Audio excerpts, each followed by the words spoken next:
aboard! Outdoor service owners, rise and shine. It's time to start fueling your success, one adventure at a time. Welcome to Outdoorsy Entrepreneur, brought to you by Zevbit, where business owners learn and explore ways to take charge and level up. Today, we're talking to Zevbit Software about their new exciting features they're introducing, like new invoicing and change orders. We are your hosts. I am Kevin, and this is Alex and Shiloh. Join us on this journey every Wednesday. Like, comment, subscribe on our YouTube channel, and listen to wherever you get your podcasts, and follow us on our social media platforms at Outdoorsy Boss. Hey guys, how's it going? Doing great. Hope you had a good 4th of July. Yeah, 4th of July was really nice, and had some family over, played some guitar, made some really good burgers and hot dogs and stuff like that. How's y'all's? Yeah, it was great. Let off some fireworks and had a good time, but just hung out with family. Yeah, thanks for having us on here. We're very excited to go through. We're essentially going to be releasing some new features in the next week, and it includes invoicing and change order features, and can really just help automate kind of the process from going to like writing the estimate to actually collecting the deposit, sending out all the invoices, making sure you're getting paid, and then also like tracking and sending out change orders. Yeah, getting paid's pretty necessary. That's good. That's awesome, guys. So when's that's going to launch? Yeah, soon? End of next week it's launching. Yeah, one question I have for you is, when you were starting out, were you kind of like hesitant to write change orders, or did you ever like not, kind of be the nice guy in the scenario and just, be lenient? Yeah, definitely change orders was kind of a taboo when I was young and getting started, because you felt bad that the customer now has to pay more. But as we grew as a company, we started getting tired of eating all those costs, because it adds up, where you have to fork out an extra couple $100 or something that went over on the job budget. But yeah, we started implementing manual write-up sheets that was a change order where the customer had to sign it. It had the price that was going to be additional to the contract, and then off you go, where you get that money back at the end. So that's important. Right. Have you ever had someone not pay you for a change order? Not when it was written and given to them ahead of time. So before we scheduled the extra work, we made them sign the change order document. Right. But, back when it was verbal, yeah, we used to they would not pay it a lot. 9 times out of 10, if it was verbal, they would be like, nah, you did a lot of work here. Just here's the original money you said it was. Because they then had the legal precedent to take me to court. And if I took them to court, they could legally say, hey, no, this is our contract signed here. Yeah. We didn't agree to any additional. They messed up and had to do it anyway, yada, yada. Right. And that's exactly what we hear from all of our contractors and have experienced ourselves. So that's what we're hoping to solve with this, to be a quick, easy, seamless, clean, and a paper trail that protects the contractor. Nice. That's cool. Yeah, show us that feature. That'd be cool. Awesome. I'll go ahead and start sharing my screen here, and we can just go through a quick scenario here. First things first, this is just an example estimate that I wrote up. It has some demolition in here, pavers, sod install, just as a quick kind of example. And I just sent this to myself, and I want to show you guys what it looks like for when the customer receives it here. When they go in and sign the estimate, we actually have a new feature where it'll pop up with the deposit information. So that way the customer can just pay the deposit right then and there after they sign the estimate. So they can come through, read all the information about the estimate, see the payment terms, how much those are, terms and conditions, and then they'll just add their signature in here. And while it's confirming the signature, it'll just put together all the information as far as how much the deposit is and all the details. And it's going to show that here in a second as far as a pop-up. Here it is. It says, like, we look forward to working with you. We're so glad that you're ready to proceed with your project and can't wait to get started. And then you can customize the wording however you want. But essentially, it's going to show the customer the deposit information, how much is due, when it's due, and then all the information about how you accept payments, whether you take check and cash or credit cards, ACH. And the customer has some different options down here where if they press pay with check or other, then you can just give them like an address to send the check to, or say, please contact us and we'll come pick up the payment. Or you can actually link your Stripe or QuickBooks account, and that way you can collect credit card and ACH bank transfers directly through that. So then the customer can just come here, request pay with credit card ACH. Sorry, I don't have that invoice set up here, but I'll show you guys an example on this one really quick, what it looks like. Now I had a question. So let's say I want them to pay through my QuickBooks Yep. platform. What do they have to be created before Oh, no. It's they a get the QuickBooks link? sync. So Oh, okay. this will automatically add their information and all the details into QuickBooks. Yep. Sweet. So yeah, we That's have cool. a full QuickBooks sync. That way, all the invoices. And then if I go back here into my main invoice dashboard as the contractor, I'll now see this new example customer, and I'll see, okay, total project. They haven't paid anything yet. I'll click into them, and I can see everything that was created. So I'll see those 3 line items from the estimate here, and then I'll see all the invoices that are created automatically for each progress payment. And that's based off of my estimate. So that way I can just come in here and I can set invoice dates of when I'm going to send out the payment, as well as what my terms are going to be for when I want to have it due. And then I can just go plug in a couple of those whenever I know when I'm going to be starting the job and whatnot. If I getting a credit card or ACH payment through QuickBooks or Stripe, it's just going to show as paid, and it's going to be moved down into this section automatically. Or if you're going to record it manually, let's say you get a check and you just hit record payment here, you'll plug in the amount of the payment. So let's say this was the exact amount of the deposit here. I could choose if it was check, cash, whatever, enter any notes like a check number, and as well as a photo of the check, and then press save, and I can just allocate this.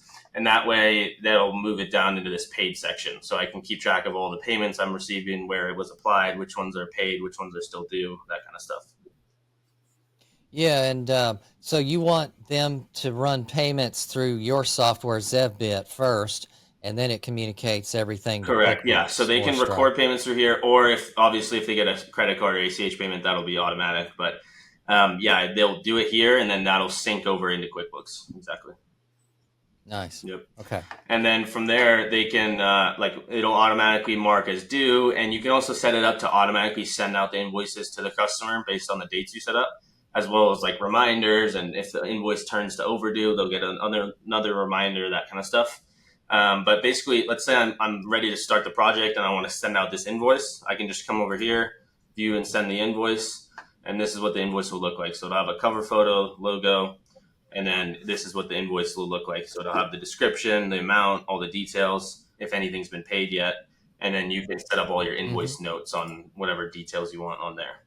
And that way I can just come here, press send to customer. We have a few different options where you can send it via email, or you can copy the link and text it over to them. So there's a couple different options for that. But let's say I just hit send in invoice here, send to customer. Then the customer will get this. This is an example of what it'll look like. They'll be able to come in here and view and pay the invoice. And then the customer can go and read everything. They can download the invoice if they need, see all the details. And if you have your credit card or ACH account set up, they'll have this pay invoice button where they can just go pay with their credit card or ACH fee. We also have a way to add on the 3% credit card processing fee. Some states allow that, some don't. But if that's something you want to do, there is an option for that. Or they can just build it into their pricing, you know? Yep. Yeah. So that's kind of how it works with the invoices. You'll also be able to see when it's sent or viewed, like if a customer has viewed the invoice or not. We also are generating receipts for every payment you receive. So I can go here to view and send the receipt. It's going to show a receipt of the payment, the details, which invoices it was applied to, and you can set this up to also be sent out automatically if you want. And you can set this platform up for payments even on a recurring service? So there is some options for recurring, but not like fully automated there. We are going to be adding in some more. Essentially, we need our scheduling before we can fully do reoccurring invoicing. So we're our scheduling is like the next features we're working on. So once that's out, this will be more ideal for maintenance companies. No doubt. Yeah, we're in the same boat now where we have to manually push out recurring invoices every month in our QuickBooks program. So yeah, definitely. And then from there, you can also do change orders, which is super cool. So we can basically come here to change order, and this is a pretty neat feature we've built in here where, let's say I click into pavers. This is going to be from the signed estimate, and it's signed here. Let's say the customer wanted to increase the patio from 750 square feet to, let's say, 1,000. I could just come in here and plug in 1,000 square feet in here, change it to whatever it's going to be, And as you'll see here in a second, it's going to recalculate all the numbers. So here's 1,000. This is the 750 that was there before, and it's going to show me my signed estimate number, my new price, and how much the change order is, how much the difference is. So I could just go in and change whatever the change order is, whether I'm changing the square footage of the pavers, or if, like, let's say in a different scenario, I'm just changing the type of the pavers from Belgard to Unilock. That's also going to trigger a change order because the price of the pavers are different. So whatever the specific change order is that you're doing, you can just change anything in the estimate here, and it's going to recalculate the numbers and show you what the difference is so that you can calculate how much you actually need to be charging for that change order. Awesome. Yeah, from there, well, we can also see all of like our comparisons. Like initially I planned for 105 hours. Now I'm at 137, and we can see it down here too. Like the same numbers, as well as like for, let's say, the pavers, it was 750, now it's 1,000, and it was 770 a square foot, now it's 990. So you can see where all the different, like I expected the pavers to cost me 5,700, but now they're going to cost me 9,900. So you can actually calculate those numbers and figure out exactly what you need to be charging differently. Awesome. That's kind of how the change orders work. In here, you'll just put in a description, like increase from 750 to 1,000, or whatever the description you want to put in here for the client. And then you can plug in, we can also do negatives. Like if I want to put in, instead of 2,200 square feet of sod, I want to do 1,500 square feet. It'll create like a negative change order. So you could put like in here, remove sod or whatever detail you want. So there's options for that. Okay. So yeah, that's kind of how the change orders work. You can also add in new change orders. So if I come up here and I search like a new line item, let's say the customer, it wasn't in the initial estimate, but now they want to do a concrete patio. I can come in here and I can click on concrete and add that in. So now I'm including that line item as a change order. So then that works like a regular estimate. I can just go plug in the square footage and all the details, and it's going to be calculated for me like a regular estimate would be. Okay, cool. Yeah. So I'll show you real quick the next kind of steps from here, because once you do a change order, you have to then kind of adjust your payment terms to allocate the new amount of the change order. So I'll show you that here in a second. I'm just going to plug in the name here, increase size of patio. I have like these 3 different change orders.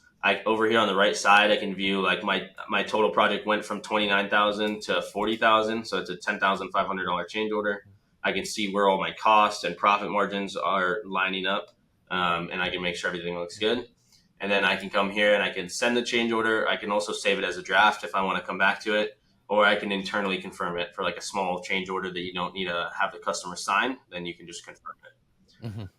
But from here, I'll just go to send change order, select which ones I want to send. And then I can choose how I'm going to adjust the payment terms. So we can either add like a new invoice. Let's say you're going to say, I'm going to have a separate payment for the change orders. Or you can add it to your next non-sent invoice here, or you can split it evenly in the non-sent invoices. So we have like a couple of different default options here. Cool. But for whichever one you select, then it's going to show this allocation window, and I can come in here and I can allocate it however I want to my different payments. So that's kind of, let's say I just added a new one in here, and I'll put payment for change orders, and then it'll have all the details of that payment. I'll just hit confirm here, and then it'll generate all of this information into like a change order that I can actually send out to the customer. So here it's going to show increased size of patio with the description and the sod and the concrete. So whatever you included, it'll show here on the change order. It's also going to show the customer a summary of the signed line items, any payments that have been received, and the change orders. That way they can see like a running balance of the project. And then it's going to show any of the remaining payments and the new one that you added in there. And I didn't select an invoice date on this, but if I selected an invoice date, it could also be at the top here. Maybe you're going to collect that change order payment immediately. And so if you put the invoice date on there, it'll move it, it'll sort it in this table based off of that. Yeah, that's good to know. And that's really quick and easy. And like you said, it provides that running record, legally binding contract documents that you can have in your arsenal if the problem comes up where they say, God, they can't say now, gosh, how come it's more now? Yeah. Exactly. And then you can just add your signature right in here, and then you can send it through the system. That way the customer can review it, read everything, and then they can sign it themselves, so that you actually have like a signed change order with everything updated. So yeah, basically just press send here, send the customer. They'll get that via email, and then they can go in there and sign it. Or I could come in and internally confirm it. Either way, however you want to do it. I'll just show you a quick example if I'm gonna just internally confirm this. Confirm. And then here, back on the invoice page, it's going to now show those change orders here with the confirmed or signed or sent, whatever the status is. And I can see all the details of where that's broken down, as well as it's going to update my payments. And then I can come here to my summary. And at any time, if the customer wants to see like a summary of where everything's at, you can send out this summary, which is going to show all the details of where the balance is and the remaining payments. Not necessarily a change order, but just a summary of a status of where the project's all at. So yeah, those are kind of a couple different things that we've built into the system here. Yeah, I think just right there, you see how during a project things can get complicated, adding things, subtracting things. And if you don't have a good system, then it's like he said, she said, and then it's setting the project up for not a good end. Exactly. Yeah. So this is good, formal, easy to do, just very quick. Almost like when you're building the estimate from the get-go or the quote. It's a similar process. You're just going in, editing amounts of each service type. And it happens so often too, because once we start a job, we think, yeah, we measured it for this. And then, oh God, I didn't measure the hillside. I totally blanked. But the good thing is when we're doing quotes, you got to be very specific in your wording. So if you forgot or didn't see an area, it's not listed in your quote. So you can't be held accountable for that missed back slope because it's not in your original description saying, hey, we're going to do the fenced in portion of the backyard only of sod or whatever the service is. So that's one thing I would say as us as business owners is, change orders are awesome because they do happen. But to protect yourself further, be very descriptive in your initial quoting in where those parameters lie in your work. Absolutely, I would definitely agree with that, because if you're not providing like a good description of what you're actually including in the estimate, then if you think a change order comes up, the customer goes and looks at the estimate. If it's not detailed, they're like, how do I know this wasn't included? So it can get like kind of he said, she said, like Alex was saying, but very important to have like that descriptive laid out, exactly how many inches of base rock or what type of pavers or whatever is included in the job and what areas you're going to be working on, which areas are not, all that type of stuff. That way, if a change order comes up, you have that from the estimate to look back at. Awesome. Yeah. So that's pretty much it. Yeah, that's most of our new features coming out here with invoicing change orders. We have a couple other things in like the settings to set it all up, but we don't have to go through all of that. From there, we also did a couple other updates to the CRM and estimate dashboard itself. Here, we've like kind of increased and updated the UI of everything. And then if I just go in and add a quick lead in here as an example, we've actually split our estimate a little bit. That way, the contractors can see it more broken down by labor, material, subs. I'll show you here in a second on this paver line item. So let's say I plug in like 500 square feet of pavers. Something new that we've done now is this table down here. We've split it into labor, materials, and then let's say I come and add an equipment up here for 6 hours or a piece of rental equipment. Now that's going to be shown in its own section down here under equipment, as well as if I add like a subcontractor. Let's say I'm going to have a subcontractor hauling off the dirt on this job.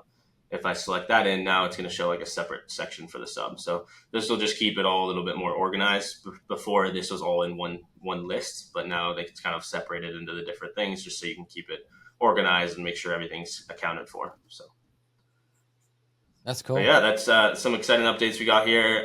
From there, we're going to be working on like our next features. We're actually doing like a crew work order form that will basically take all this information and just generate a list of this stuff without the charge. That way you can give it to your crew and they can have like a PDF of like everything that was planned for and included in the estimate, just so they know what's going on. Yeah, create a job folder for the crew and have a design in there with it, pictures, or use Company Cam or some other kind of picture type software as well to tie it all together. So you minimize the mistakes, you get more accurate in the production. And obviously meeting them on site's crucial for us at the beginning, because the estimator was there, but now the crew needs to be there and be kind of introduced to the customer, checking out the terrain, access points. The customer may not like you to use their side gate. They want you to use the other side for access. And a lot of times, often we have to take down panel sections of fence, and we have to get their authorization for that. So that's good to have your crew see all those points of interest there. Yeah, absolutely. That's cool, man. We're also going to be doing some stuff with job costing in the future. So that's going to be really exciting, because where you can basically have all these estimated information, and then with the change orders, you have like updated estimated information. And then what you actually need to do is compare that to like what you actually spent. So you track a list of all the materials you bought on that job, any subs you paid for that job, and then the actual man hours. And the next thing we're working on is a system that can kind of put all that in one place and compare it all. That way they can know, okay, I estimate all these numbers, but what did I actually spend? That way they can get more and more accurate and start improving the accuracy of their bids going forward. Yeah, it's tying everything together from your estimate to job costing. The numbers don't lie, and being able to track it clearly from start to finish is where you'll be able to see what happened in the project, learn from it, and then improve on your next one. Yeah, that's awesome. Very exact, very easy to use. The Zevbit software, they've got a link in the description below to save you guys on getting started with their program. They're constantly adding new features. They're great guys to work with. And if you guys got questions, any customers that are new, you help them get onboarded and, help them develop budgets and get their numbers right. And then they're off to the races with all those preset service levels and types that you have in your software, pavers, concrete, lawn work, etc. It makes it easy because they have, some production rates that can be custom added into their sign-up platform and make it customized to them. So it's very accurate information there. That's good. Well, that wraps up this episode, guys. Let the Zevbit guys know if you have any questions about their software, things we've covered today. They're constantly making improvements on their software, making it easier for us business owners to level up and take charge. Make sure you subscribe to the Outdoorsy YouTube channel and hit us all the notifications, ask questions, and check out our podcast every Wednesday. Follow us on our social media platforms at Outdoorsy Boss. Thanks, guys, for showing us this awesome add-on and features that you have going on with the invoicing and the change orders. That's so important for us as owners to recoup and make sure we're getting all those charges accounted for. Yeah, so, thank you for having us on. Appreciate it, guys. Yeah, thank you. All right. All aboard!